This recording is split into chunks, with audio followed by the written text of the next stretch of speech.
భారత్లో మరొకసారి కోవిడ్ కలకలం రేగుతుంది.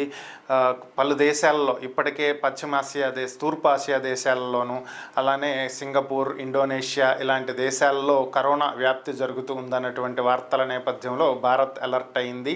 ఇటీవల ముంబైలో 2 మహిళలు మృతి చెందటం, వీరు కరోనాతోనే మృతి చెందారనేటువంటి వదంతులు వ్యాపించడంతో ప్రజలు భయాందోళనలకు లోనవుతున్నారు. దీంతో స్థానికంగా ఉన్నటువంటి ప్రభుత్వం చర్యలు చేపట్టింది. ఈ 2 మహిళలు మృతి చెందింది వివిధ కారణాలతోటని, వివిధ అనారోగ్య కారణాలతో మృతి చెందడం జరిగిందని, దీనికి కరోనాకి ఎటువంటి సంబంధం లేదని, వారికి కరోనా సోకినటువంటి ఆధారాలు లేవు అని తేల్చెప్పింది.